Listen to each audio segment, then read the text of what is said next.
السلام علیکم ستړي مشي وخت مو په خیر پام وکړئ د دې سات لړډو مهمو خبرونو ته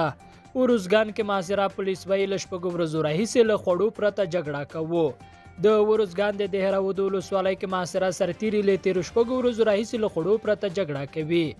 دغه جګړې څلوېښت ورځې وتلې طالبانو ګڼو سیمې نیولې او د مال د ولسوالۍ امنیه قمندانۍ د ملي امنیت مدیریت او ځینو نورو دولتي ودانیو کې سلګونه سرتیري کلابند دي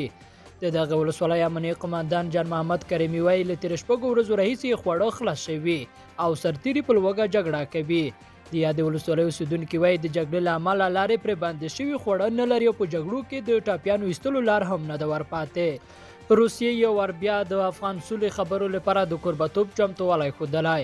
د روسیې د بهرنیو چارو وزارت وایي که افغان لوری ورڅخه وغواړي حاضر دي چې د افغانانو ترمنځ د یوې بلې غونډې کوربتوب وکړي د روسیې د بهرنیو چارو وزارت ویان د ماریا زخروا ویلي په راتلونکي کې که اړوندې خواوې ورڅخه وغواړي په دغه هیواد کې د بین الافغاني مذاکراتو د ترتیبولو امکان ورته برابروي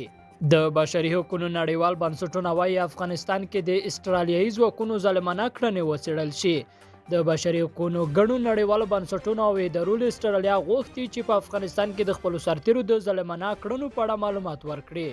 د بشري حقوقو په برخه کې د فعالو 25 افغانانو نړیوالو استرالیایي بنسټونو په یوه ګډ لیک کې د استرالیا له حکومت وغوښتل چې په افغانستان کې د خپلو سرتیرو د ناوړه او غیر قانوني چلند په اړه دوی او رسنیو ته معلومات ورکړي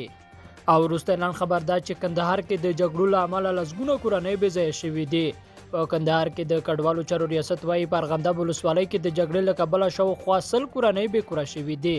د دې ادارې چارواکي وایي دا کورنۍ د کندهار ښار ته کډه شوي په ناوړه وضعیت کې دي لیدونکو له ملته مننه ښې چارې